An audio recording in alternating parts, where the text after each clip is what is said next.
नमस्कार, स्वागत है आपका गांव किसान में। आपके साथ मैं हूं अंजू सिंह। गांव किसान एक ऐसा कार्यक्रम है जिसमें हम बात करते हैं गांव के किसान की और उनके विकास की। आज के कार्यक्रम में हमेशा की तरह सबसे पहले बात होगी खेती किसानी की, जिसमें आज हम आपको बताएंगे कि कैसे एक युवा ने ऑर्गेनिक चाय से कामयाबी हासिल की। इसके बाद बताएंगे आपको हमारा पशुधन में कि मॉनसून के सीज़न में कैसे आप अपने पशुओं को बीमारियों से बचाएं। और अंत में मुलाकात होगी एक कामयाब महिला किसान से, जानकारी देंगे उसकी कामयाबी के बारे में। तो चलिए शुरुआत करते हैं आज के गांव किसान की।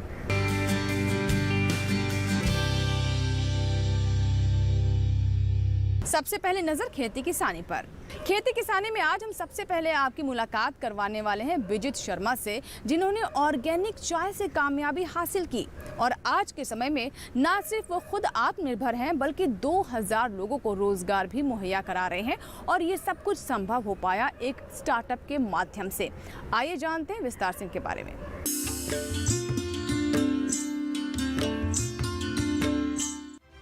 अगर कोई छात्र बीटेक की डिग्री लेता है तो उसका सपना होता है कि या तो उसे मोटी सैलरी वाली नौकरी मिले या फिर विदेश से जॉब का ऑफर। लेकिन असम के रहने वाले विजित ये ख्वाहिश पूरी होने के बाद भी स्टार्टअप से जुड़ गए। विजित असम के हैं तो जाहिर है वो चाय से संबंधित स्टार्टअप में किस्मत आजमा रहे हैं और उनके ये प्रयास सफल भी हो रहे हैं। ऑर्गेनिक के इस बाजार में विजित भी अपनी ऑर्गेनिक चाय लेकर आए हैं, जो सेहत और पर्यावरण दोनों के हिसाब से बढ़िया है। विजित के इस ऑर्गेनिक सफर में करीब 150 किसान साथ दे रहे हैं। वो बताते हैं कि सामान्य चाय की तुलना में ऑर्गेनिक चाय के अच्छे दाम मिलते हैं, जिससे किसानों की आर्थिक स्थिति में भी सुधार आया है। विजित बताते हैं कि उनके इस प्रयास में सरकार की योजनाएं काफी मददगार साबित हुई। शुरुआत में उन्हें 10 लाख का ग्रांट मिला, वहीं पूसा संस्थान की तरफ से 20 लाख का ग्रांट। आपने ऑर्गेनिक में आने के कैसे सोचा? सबसे पहले तो आपका स्वागत है। नमस्कार। मेरा नाम विजित शर्मा है और मैं एजुकेशन में बीटेक मैकेनिकल में हूँ। बीटेक करते टाइम ही स्टार्टअप का क्रेज़ था। मैं तो कुछ तो स्टार्टअप करना है। तो एक्चुअली मैंने जो बीटेक है ये अम्बाला कैंट से किया हुआ है, MM यूनिवर्सिटी से। उसके बाद मैंने सोचा कि क्यों ना मैं अपना घर लौट के अपना कुछ वहाँ पर स्टार्ट करूँ। तो मैंने देखा कि बहुत सारे मेरे वहाँ पर किसान थे जो जैविक खेती के ऊपर जा रहे थे, लेकिन उनको कोई अच्छा सुविधा या अच्छा हेल्प नहीं मिल रहा था जिसमें वो लोग कर सके कि अपना प्रोडक्ट को खुद ही मार्केट करके सेल कर सके। तो हमने क्या किया कि हमने एक पोर्टल बनाया ईशा टी करके, और उसमें सारे फार्मर्स को हमने एकजुट किया और उनको सर्टिफिकेट के लिए मोटिवेट किया कि आप लोग सर्टिफाइड कर लो और एक प्योर ऑर्गेनिक प्रोडक्ट बनाओ। तो उस हिसाब से उन्होंने भी हमें बहुत सपोर्ट किया। हमने भी अपना ग्राउंड लेवल में बहुत सारे फार्मर्स को हेल्प किया करके उनको एक ही पोर्टल में ishati.in में लेके आ गए। तो अभी हमारे साथ 150 से ज़्यादा किसान हैं जो कि ऑर्गेनिक खेती कर रहे हैं आसाम में, और आपको एक स्वस्थ ऑर्गेनिक चाय, सुबह की चाय पिला रहे हम लोग ishati के माध्यम से। विजित जी, आपने जैसे कहा कि सुबह की चाय आप मीन्स ताजगी की और दिन की अच्छी शुरुआत करा रहे हैं, और इसके साथ साथ आप किसानों को अच्छा शुरुआत कराने के लिए क्या क्या करा रहे हैं और भारत सरकार की कौन कौन सी स्कीम का लाभ आप उनको दिलवा रहे हैं? हाँ, तो मैं कहूँ तो पहले क्या होता था कि अगर आप जैसे कि नॉन ऑर्गेनिक अगर आप चाय बेचते हो, तब क्या होता है कि आपके जो बड़े कंपनीज है या फैक्ट्रीज है उनको बहुत कम दाम में उनका चाय पत्ती जो ग्रीन पत्ती है वो लेते थे, जो कि उनको अपना खर्चा पानी निकालने का भी बहुत मुश्किल हो जाता था। तो अभी जब वो लोग खुद का प्रोडक्ट खुद ही बेच रहे हैं तो उनका मुनाफा 3 गुना से ज़्यादा हो गया है। अगर वो लोग 1 किलो चाय 200 रुपये में बेचते थे, अभी वो अपना सेम चाय आपको 600 रुपये में बेचना हो रहे हैं, जिसके वजह से उनका जितना भी वर्कर्स है उनको भी जो आपका महीने का जो सैलरी है वो ज़्यादा मिल रहा है। और उस हिसाब से हम लोग का देख सकते हैं, अभी किसान भाई है वो बहुत ही खुश है अपना ऑर्गेनिक करके, क्योंकि पहले उनको लगता था ऑर्गेनिक करेंगे तो मार्केट मिलेगा या नहीं मिलेगा, लेकिन अब जब देख रहे हैं कि मार्केट मिल रहा है और उनका मुनाफा भी ज़्यादा हो रहा है, तो बहुत सारे किसान अभी आगे आ रहे हैं ऑर्गेनिक खेती करने के लिए। इस राशि से वो अपने उत्पाद को बेहतर तरीके से बाजार में ला पाए। जो नॉन ऑर्गेनिक और परंपरागत खेती जो पहले करते थे, साथ में अपने रॉ मटेरियल्स को जैसे तैसे बेचते थे, स्टार्टअप के थ्रू आप लोगों ने उसे एक आकार दिया, पैकेजिंग का रूप दिया, ऑर्गेनिक का तरीका समझाया, और इससे किसानों का जो आमदनी है उसे 3 गुना करवाने की भारत की सरकार जो सोच रहे थे कि आए 2 गुना हो, उससे आगे बढ़ रहे हैं। मीन्स युवाओं का इससे जुड़ना बहुत ही लाभप्रद हो रहा है। इस पर क्या कहेंगे? हाँ, अभी क्या हो रहा है कि जब हमने ये स्टार्टअप स्टार्ट किया था, असम में हमने पहले यही सोचा था कि हमको कोई सुविधा मिलेगा या नहीं मिलेगा।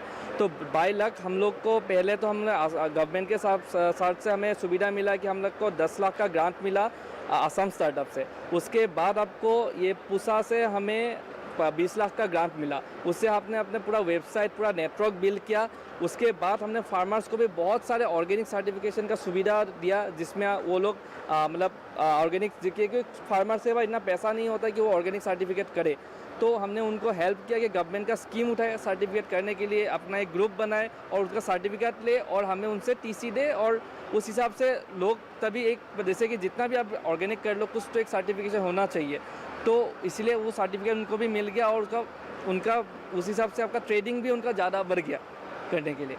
तो ये कहना उचित होगा जो भारत सरकार की जो स्कीमें हैं, चाहे डिजिटल इंडिया हो जिसे आप सोशल मार्केटिंग कर रहे हैं, ट्रांजैक्शन कर रहे हैं, चाहे वो एफपीओ हो, चाहे वो स्टार्टअप हो, हर जगह सब्सिडी, हर जगह ट्रेनिंग, हर जगह सुविधाएं दे करके सिर्फ किसानों को नहीं, युवाओं को भी जोड़ करके इसे कॉरपोरेट का रूप दे रहे हैं। इस पर आप क्या कहेंगे? हाँ जी, पहले हम यही कहना चाहेंगे कि भारत सरकार के तरफ से अभी ये स्टार्टअप के लिए इतना सारा स्कीम है कि बस आप लोग को काम करना है, कुछ करके दिखाना है। अभी जैसे कि फाइनेंस का जो पार्ट था, जो बैंक का लोन या जो भी है, उससे ज़्यादा आपको ग्रांट मिल रहा है। और ग्रांट के वजह से आपका स्टार्टअप का जो कल्चर है, जो आपका इंफ्रास्ट्रक्चर है, जितना भी है वो बहुत ही ज़्यादा बढ़ रहा है।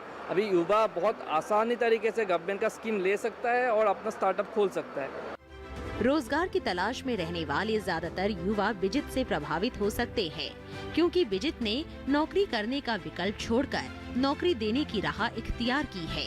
इसीलिए आज विजित के साथ करीब 40 कर्मचारी काम कर रहे हैं। वहीं 500 महिलाएं टी बैग बनाने का काम कर रही है।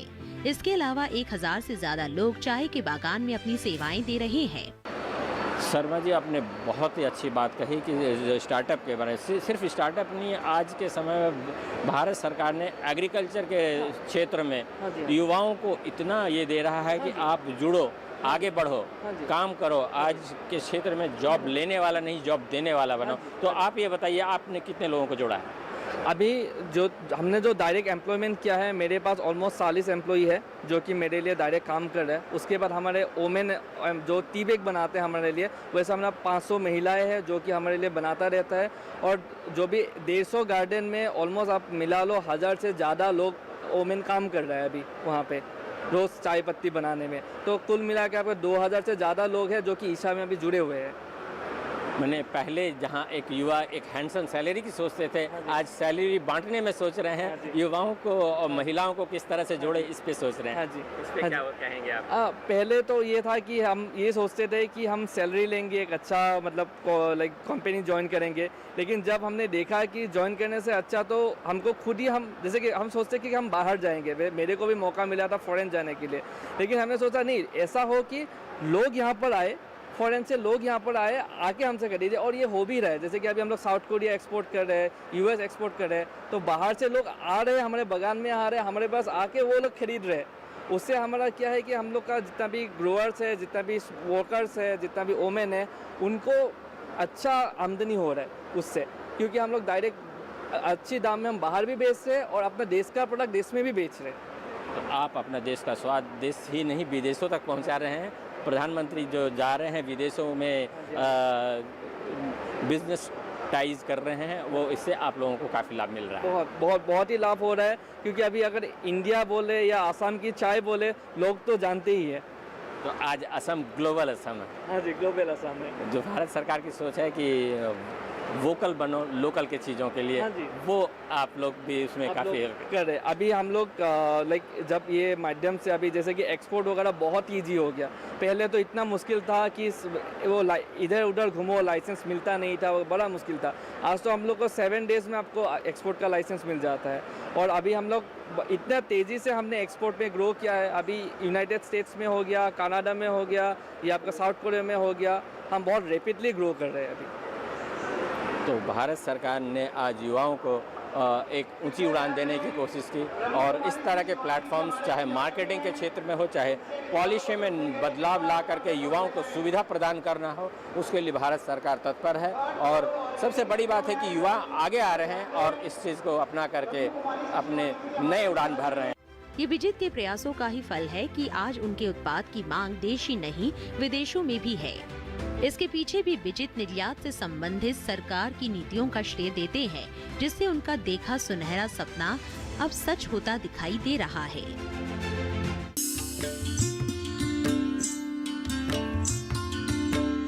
तो ये थी खेती किसानी से जुड़ी हमारी रिपोर्ट। इसी के साथ ही गांव किसान में वक्त एक छोटी सी ब्रेक का। ब्रेक के बाद जब वापस आएंगे तो बात करेंगे हमारा पशुधन की। कहीं मत जाइएगा, देखते रहें गांव किसान।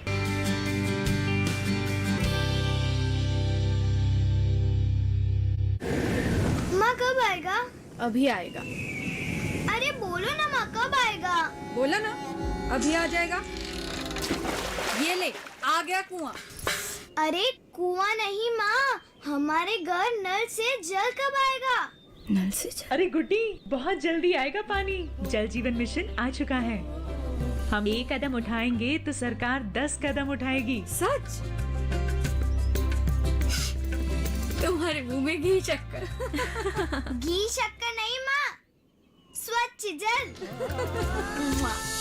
2024 तक देश के सभी 19 करोड़ घरों में पहुंचेगा पीने का साफ पानी। अब होगा हर घर जल। जल जीवन मिशन, जल शक्ति मंत्रालय, भारत सरकार।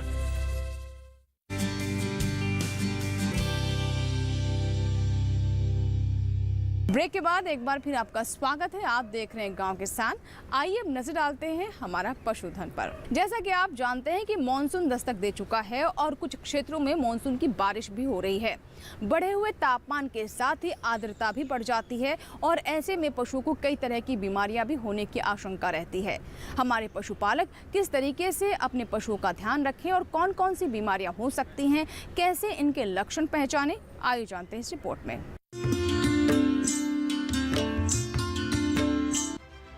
पशुपालन अपने आप में काफी संजीदा व्यवसाय है।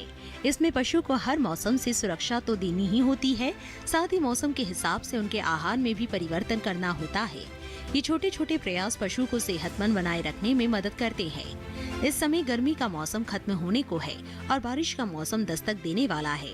ऐसे में पशुपालकों को चाहिए कि वो पशुओं को बरसात शुरू होने से पहले पशुओं को बाह्य परजीवियों जैसे किल्ली, जूं, चिचड़ी से सुरक्षा दे। इसके लिए क्या कदम उठाए, जानते हैं चिकित्सक की राय। जैसे कि किसान भाइयों, आप जानते हो कि अभी बरसात का मौसम आने वाला है, तो इसमें सबसे ज़्यादा शिकायत रहती है किसानों को चिचड़ियों की।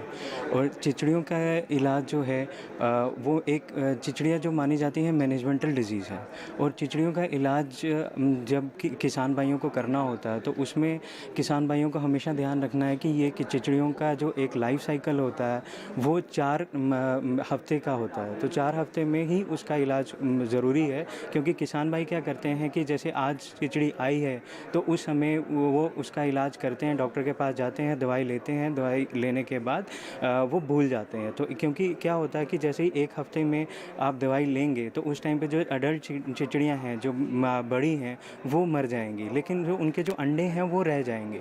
तो उससे क्या होगा, वो अगले हफ्ते में फिर से वो हैच होकर वो नई चिचड़ियों का रूप लेंगे। और ये जो साइकिल है, कम से कम किसान भाइयों को जो चिचड़ी का टीका है या दवाई है वो उनको 1 हफ्ते के बाद रिपीट करनी होती है, और टोटल 4 हफ्ते का एक साइकिल जो है वो कंप्लीट करना है। तो इसीलिए आपने किसान भाइयों हमेशा ध्यान रखना है कि चिचड़ियों के जो इलाज है उसका इलाज के लिए आपको पूरा 1 महीने का जो इसमें एक हफ्ते का अंतराल है उसमें इलाज करवाना है। और ना कि सिर्फ इतना ही, आप जैसे कि मैंने कहा ये एक मैनेजमेंटल प्रॉब्लम है, तो इसमें आपने क्या करना है कि जब आप चिचड़ियों का इलाज कर रहे हैं उस समय पे जो आपने हमेशा ध्यान रखना है जो आपका शेड है, उसका जो फर्श है, उसकी सतह पे कोई कहीं सुराख वराख ना हो, ताकि जो अंडे हैं वो चिचड़ियाँ अगर गिरेंगी तो वो वहाँ उस सुराखों के बीच में ना घुस जाएं उस समय। और फर्श को आप पोटाशियम परमैंगनेट या कॉपर सल्फेट का घोल बना के पानी में उससे आप साफ़ कर सकते हैं। और आपने एक और चीज़ का ध्यान रखना है कि जब मौसम में नमी ज़्यादा रहेगी तो उस समय में आपने अपने शेड में कुछ जैसे कूलर या इस चीज़ का इस्तेमाल करना है और वेंटिलेशन को आपने प्रॉपर रखना है ताकि चिचड़ियाँ जो हैं वो पनप ना पाएँ। और जो मल मूत्र का रिसाव है उसको आपने ध्यान से रखना है और मल मूत्र का निकास जो है वो पूरी प्रॉपर तरीके से होना चाहिए ताकि चिचड़ियाँ जो हैं वो पनप ना पाएँ। और बरसात में आपने सबसे ज़्यादा अपने शेड को साफ़ सुथरा रखना है और हो सके तो आप डेली अपने शेड की सफाई करें क्योंकि सफाई से बहुत सारी बीमारियों का हम रोकथाम कर सकते हैं। चिचड़ियों का लाइफ साइकिल 4 हफ्ते का होता है। शुरुआत में ही इलाज शुरू कर देना चाहिए। दवा को करीब 1 हफ्ते बाद दोहराए। पशु आवास में फर्श को साफ रखें। फर्श को पोटेशियम परमैंगनेट के घोल से साफ करें। आवास में हवा की आवाजाही समुचित रखें। बरसात के मौसम में दुधारू पशुओं को थनैला रोग होने की आशंका भी बनी रहती है। जैसा कि इसका नाम है, इसका सीधा संबंध पशु के थन से है। थनैला रोग एक संक्रामक रोग है और एक पशु से दूसरे पशु में फैलता है। इस रोग के फैलने का प्रमुख कारण है साफ सफाई का अच्छी तरह से नहीं होना। इसके अलावा अनियमित तौर पर दूध दोहने और गंदे हाथों से दूध दोहने की वजह से भी पशुओं में थनैला रोग हो जाता है। किसी संक्रमित पशु के संपर्क में आने से भी ये रोग होने की आशंका रहती है। इस रोग से बचाव के लिए क्या करे पशुपालक, जान लेते हैं विशेषज्ञ की सलाह। अब बात करते हैं हम बरसात में दूसरी बीमारी की थनैला। थनैला में हम अक्सर देखते हैं कि किसान जो है वो पहचान नहीं पाता। सबसे पहले किसान को देखना होता है कि उसके जो पल्ला है, जो थन है, वो हल्का हल्का जब दूध निकाल रहा होता है उस समय हल्का हल्का गर्म रहता है, तो उससे हमें पता लगता है कि थनैला की शुरुआत जो है वो हो रही है। क्योंकि ये एक इन्वायरमेंटल और मैनेजमेंटल डिजीज़ है, तो इसमें भी आपको रख रखाव जो है वो आपका बहुत ही अच्छा होना चाहिए और साफ़ सफाई जो है वो शेड की आपने बहुत अच्छे से करनी है ताकि थनैला जैसे रोग ना हो। और आपने ध्यान रखना है कि जब आप गाय का दूध निकाल रहे हैं तो उससे पहले चारा ना खिलाएं ताकि उसके बाद चारा खिलाएं। इससे क्या होगा कि पशु जो है वो खड़ा रहेगा और थन जो है, थन की जो नली है वो ज़मीन के कांटेक्ट में नहीं आएगी, जिससे जीवाणु जो है वो थन की नली में घुस नहीं पाएंगे और आगे इन्फेक्शन नहीं हो पाएगा। और आपने एक और चीज़ का ध्यान रखना है, थनैला को रोकने के लिए हमेशा लाल दवाई का यूज़ करें जिसे पोटेशियम परमैंगनेट कहते हैं। और पोटेशियम परमैंगनेट का घोल बना के आप दूध निकालने से पहले आप थनों को धो लें और फिर दूध निकालने के बाद भी आप उसे एक डिप कर सकते हैं। तो किसान भाई क्या करें कि जब आप लाल दवाई का यूज़ करें तो एक मग में आप उसे घोल बना लें और 1 लीटर पानी में, और थन को आप डिप कर सकते हैं उस लाल दवाई के घोल में। और ये प्रक्रिया जो है आपने दूध निकालने से पहले और दूध निकालने के बाद करनी है। और ना कि सिर्फ इतना ही, आपने जब दूध निकालना है उस समय भी आपने अपने हाथ धोने हैं, और जब दूध निकालने से पहले और दूध निकालने के बाद दोनों समय पे आपके हाथ धोने बहुत ज़रूरी हैं। क्योंकि जैसे कि हम जानते हैं कि कुछ बीमारियां दूध से फैलती हैं, तो वो आप तक भी नहीं आ पाएंगे। मॉनसून के आने से पहले पशुओं के लिए डीवार्मिंग कितनी जरूरी है, साथ ही इस समय किन बीमारियों से बचाव के टीके लगवाए, जान लेते हैं। मॉनसून के पहले व बाद में डीवार्मिंग कराए। डीवार्मिंग से पशु में रोगों से पड़ने की क्षमता बढ़ेगी। इस समय एफएमडी व गलघोटू के टीके लगवाए। और किसान भाइयों, आप हमेशा ध्यान रखना है कि जैसे ही बरसात आ रही हो उस समय जानवर की डीवर्मिंग, जो कीटनाशक दवाइयाँ हैं, वो बहुत ज़रूरी हैं। डीवर्मिंग मानसून से पहले और मानसून के बाद अनिवार्य है, और इसीलिए इस से आप ना चूकें। आप हमेशा टाइमली अपने जानवरों की डीवर्मिंग करें ताकि इससे जानवर की जो बीमारियों से लड़ने की क्षमता है वो बढ़ जाती है, और बाकी कई अन्य रोगों से जानवर को मुक्ति मिल जाती है। और आपने हमेशा ध्यान रखना है कि जब बरसात आ रही हो उससे पहले आप एफएमडी का टीका करवा लें, गलघोटू का टीका करवा लें, बीकेओ ब्लैक वाटर का टीका करवा लें। ये टीकाकरण आप ज़रूर करवाएं मानसून से पहले, क्योंकि बरसात में हम देखते हैं कि नमी होती है, तो नमी के कारण बहुत से जीवाणु के पनपने का बहुत से जीवाणु जो हैं वो पैदा होने लग पड़ते हैं। तो इसलिए आपने उन चीज़ों में इन मौसम में आपने खासकर से ध्यान रखना है कि अपने जो शेड है उसकी साफ़ सफाई हो, वेंटिलेशन प्रॉपरली हो, हवादार हो और सूरज की जो धूप है वो प्रॉपर मात्रा में पूरे आपके जानवर को मिले। इस तरह पशुपालक कुछ बातों का ध्यान रखकर बरसात के मौसम में पशुओं को रोगों से तो बचा ही सकते हैं, साथ ही उनसे भरपूर उत्पादन भी ले सकते हैं।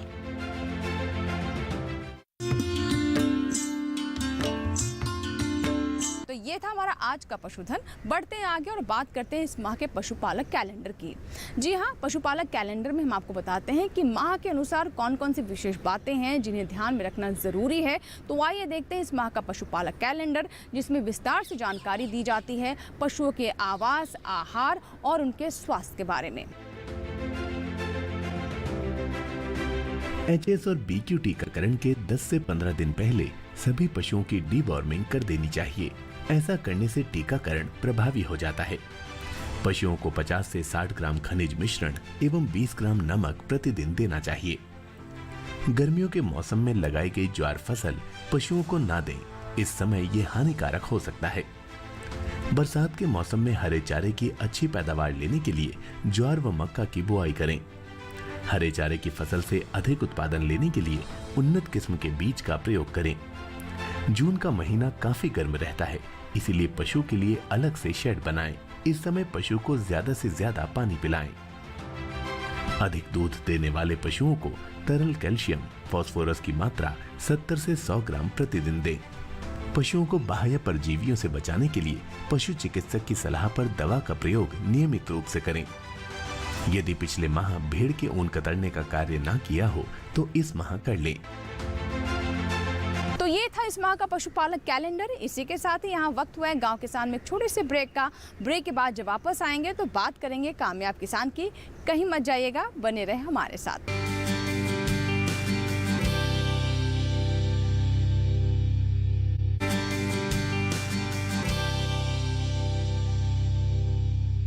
ब्रेक के बाद एक बार फिर आपका स्वागत है। आप देख रहे हैं गांव किसान। आइए अब नजर डालते हैं कामयाब किसान पर। हमारी सरकार देसी गौपालन को काफ़ी प्रोत्साहित कर रही है क्योंकि इसके कई लाभ हैं। जहां ये पर्यावरण के अनुकूल है, वहीं साथ ही प्राकृतिक खेती में भी इससे लाभ मिलता है। और इस बात को मिलिंद शर्मा ने बहुत अच्छे से समझा। जानिए कैसे एक नौकरी को छोड़कर उन्होंने डेयरी के बिजनेस को अपनाया और ख़ास तौर पर देसी गाय पालन को प्रोत्साहित किया। आज के समय में उनसे कई महिलाएं प्रेरित भी हो रही हैं। तो आइए देखते हैं इनकी कामयाबी की कहानी। खेती और पशुपालन में महिलाओं की भूमिका हमेशा से ही बढ़ चढ़ कर रही है। महिलाएं घर के कामों के साथ साथ इन क्षेत्रों में भी अच्छा खासा दखल रखती है। लंबे समय से ही महिलाएं पशुपालन से जुड़ी गतिविधियों जैसे चारा संग्रह करना, पशुओं को समय पर आहार देना, पशु के स्वास्थ्य की देखभाल करना, दूध दोहना, नवजात पशुओं की देखभाल करना और प्रसंस्करण में प्रमुखता से सहयोग करती आई है। इसके बाद भी इस क्षेत्र में महिलाओं की भूमिका को प्रमुखता से नहीं माना जाता रहा है। आज भी पशुपालन में पुरुषों का स्थान अहम माना जाता है, लेकिन सरकार की पहल के बाद महिलाएं अब पशुपालन में खुद को और निखार रही है। ऐसी ही एक महिला है मिलन जी, जिन्होंने अपने आंगन में पल रही देसी गायों की न सिर्फ सेवा की बल्कि उनके लिए 12 एकड़ भूमि में चारे का उत्पादन भी कर रही है। मथुरा की रहने वाली मिलन जी से बात की हमारे संवाददाता अतनु टिकैत ने। जी, बैकग्राउंड वैसे मेरा बायोकेमिस्ट्री का है, उसके बाद जर्मन भाषा में आगे बढ़ कर के और जर्मन सरकार के एक प्रोजेक्ट में प्रोजेक्ट मैनेजर की तरह कार्यरत थी। परिवार मेरा मथुरा से है, तो गौ सेवा का भाव तो हमेशा से ही फैमिली में रहा। तो जो मेरे ससुर जी थे, late major BP Sharma ji, बड़े गौ सेवक रहे हैं और उनका देहांत 2017 में हो गया। उनके बाद जो मेरे पति जो उनके सबसे बड़े बेटे हैं, उनके मन में विचार आया कि हम पिताजी की याद में 2 अच्छी साहिवाल गाय लेकर के आएँ, वरना 4 गाय हमारे हमेशा रहती थी। अपना छोटा फार्म था। 2 गाय आई, 4 से 2 6 हो गई। फिर तो लगा कि और अच्छी भी लेकर के आए, 2 राठी भी ले आए, 2 हरियाणी भी ले आए। करते करते अपने पास 4-5 महीने में ही 30 गाय बच्चे हो गए। उसके बाद फिर मैंने सोचा कि त्याग पत्र दिया जाए, क्योंकि ये मशीनें तो है नहीं कि जब मर्जी चाहे बंद करके बैठ जाओ। ये तो जीव हैं और वो भी गौ माता हैं, तो उनके लिए तो फिर हमें उनको रखने, उनके लिए देखभाल करने के लिए किसी ना किसी को तो समय देना ज़रूरी था।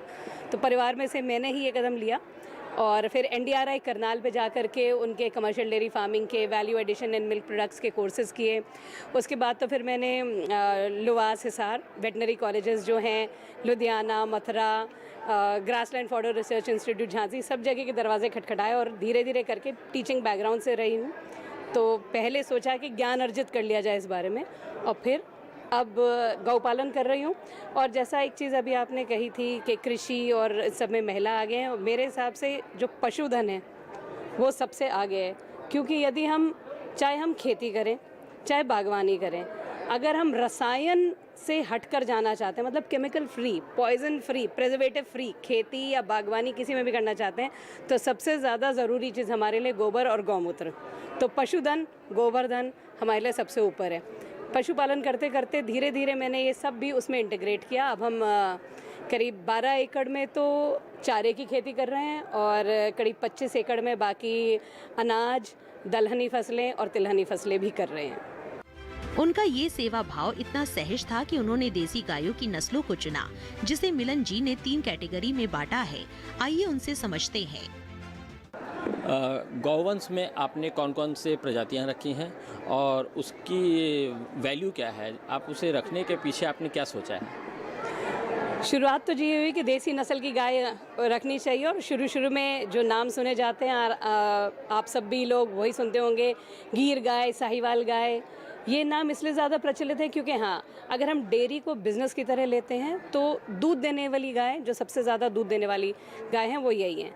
पर असल में 3 तरह के हम कहते हैं जो दूध देने वाले पशु होते हैं, मिल्च ब्रीड, ड्राफ्ट ब्रीड और एक इनका कॉम्बिनेशन होता है मिल्च और ड्राफ्ट का। तो मिल्च ब्रीड वो वैसी गाय होती हैं जो कि उनके नीचे कहीं भी 10 से 20 लीटर तक का आपको दूध मिलेगा। अब ये जो सारा दूध है, यदि हम बछड़े बछड़ी को ही पिला दें तो वो उनके लिए ठीक नहीं है। उनका जो पेट है वो एक दूसरे तरह की चीज़ को पचाने के लिए, उससे ताकत लेने के लिए बना हुआ है, जैसे घास और हरा चारा वगैरह। तो ये सारा दूध बछड़े बछड़ी नहीं पी सकते। मतलब जो मिल्च ब्रीड है उससे दूध मिलता है बाकी हम लोगों को भी पालने के लिए। फिर एक होती है ड्राफ्ट ब्रीड, जैसे मेवाती हुई। ये गाय, इनके नीचे आपको 1.5-2 लीटर ऐसा दूध मिलेगा। मतलब केवल बछड़े बछड़ी के लिए ही पर्याप्त है वो दूध। हमको इंसानों को उनसे वो दूध लेना नहीं चाहिए। तो इनका फिर काम क्या है? इनका मेन काम होता था, ये बोझा ढोने वाले हमारे पशु थे, बैलगाड़ी खींचेंगे, हल चलाएंगे। और एक और ब्रीड होती है जो इन दोनों का कॉम्बिनेशन है, मिल्च और ड्राफ्ट का। तो इनके शरीर में ये काबिलियत होती है कि दूध इतना देंगे कि अपने बच्चे को पिला लें और हमारे बच्चों को भी पिला लें, और साथ साथ में हमारे लिए बोझा भी ढो डालें। तो मेरे हिसाब से सबसे उन्नत ये वाली किस्म होती है, जैसे अपने यहाँ की हरियाणी गाय हैं कि वो ज्ञाबिन हो के भी बोझा भी ढो लेंगी और अपने बच्चे के लिए और हमारे बच्चे के लिए दूध भी दे लेंगी। तो सबसे उन्नत किस्म का दूध तो उन्हीं का हुआ। पशु स्वास्थ्य के लिए भी मिलन काफी संवेदनशील रहती है। उनका कहना है कि देसी गौवंश भारत के हर मौसम के प्रति काफी सहनशील होती है। इसके बाद भी मिलन जी टीकाकरण को कितना जरूरी मानती है, ये भी जान लेते हैं। और मैं ये जानना आगे चाहूँगा कि इसकी जो देख रेख है उसे मौसम के अनुसार कैसे आप उसे देखते हैं, और उनकी देख रेख में कब कौन सी औषधि की ज़रूरत है या उन्हें टीके की ज़रूरत है, आप उसे कैसे करते हैं? देखिए, एक तो सबसे बड़ी बात, अगर हम देसी गौ पालन करते हैं तो मौसम का हमें बहुत ज़्यादा इतना परेशान हमें मौसम नहीं करता है। वहीं अगर हम क्रॉस ब्रेड रखते तो गर्मी में गर्मी और सर्दी में सर्दी से बहुत उनकी हमें देख रेख करनी पड़ती। पर अपने जो देसी गौवंश हैं, भीषण गर्मी में भी, बरसात में भी और सर्दी में भी, उनको आप खुला पेड़ों के नीचे घूमने का मौका मिल जाए तो वो उसी में सुखी रहते हैं।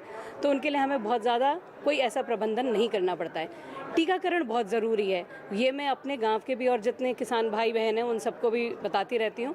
और एक बहुत छोटा सा उसका एक एग्जाम्पल है, जैसे पोलियो कैसे हटाया गया अपने देश से, क्योंकि इतना व्यापक टीकाकरण किया गया। इसी तरह से जो पशुधन है उनके लिए भी टीकाकरण बहुत आवश्यक है, और उसके लिए सरकार की जो योजनाएँ हैं उसके लिए मैं बहुत बहुत उनको धन्यवाद देना चाहती हूँ। मुफ्त में टीकाकरण मुहैया किया जा रहा है, और अभी हरियाणा प्रदेश में तो खासकर ड्यूअल वैक्सीन, मतलब HS और जो FMD की, दोनों की एक साथ वैक्सीन दे रहे हैं, और साथ में ब्रुसेला की भी वैक्सीन लगवाई जा रही है। पशु आहार को लेकर मिलन जी काफी सजग है। वो अपने पशुओं को मौसम के अनुसार आहार देती है। हरे चारे के अभाव में वो साइलेज को काफी अच्छा विकल्प मानती है। साथ ही मूल्य संवर्धन को लेकर उनकी क्या राय है, ये भी जान लेते हैं। मैं आपसे ये जानना चाहूँगा कि इसके खान पान पे मौसम के अनुसार किस तरह का ध्यान देना चाहिए, और साथ ही इससे हमें हर मौसम में उत्पाद बराबर बना रहे, इसके लिए क्या करना चाहिए? देखिए, हर मौसम की इंसानों के लिए भी ये ही चीज़ लागू होती है कि जो मौसमी फसलें हैं या फल हैं हमें वो खाने चाहिए स्वस्थ रहने के लिए। जैसे गर्मियों में तुरई, लौकी, उनमें पानी की मात्रा ज़्यादा होती है तो वही हमें सूट करती हैं। इसी तरह से जो मौसमी उस टाइम फसल है, जैसे सर्दियों में बरसीम, जई, ये खिलाई जाती है। गर्मियों में अभी हम ज्वार, मक्का, इनका उनको सेवन कराते हैं। पर एक चीज़ जो अब अपने देश में होती आ रही है कि जो चारा फसल उगाने के लिए जो रकबा है या ज़मीन है हम कहें, वो कम होती जा रही है। किसानों का उससे बिल्कुल रुझान हटता जा रहा है।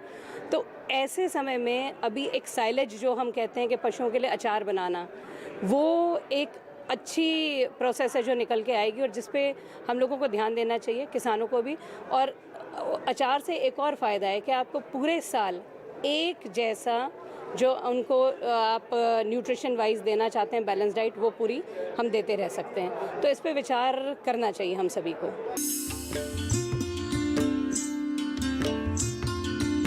तो ये थी हमारी कामयाब महिला किसान मिलन शर्मा की कामयाबी की कहानी। आशा करते हैं कि आप भी उनके जीवन से ज़रूर कुछ ना कुछ सीख लेंगे।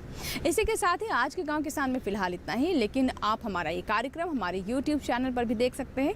इसके लिए करना बस आपको ये है कि इस QR कोड को स्कैन करें और हमारे YouTube चैनल पर देखें गाँव किसान। यहाँ लेंगे आपसे इजाज़त। नए अंक में नई जानकारियों के साथ गाँव किसान में फिर होगी आपसे मुलाकात। तब तक के लिए आप बने रहें दूरदर्शन किसान के साथ। नमस्कार।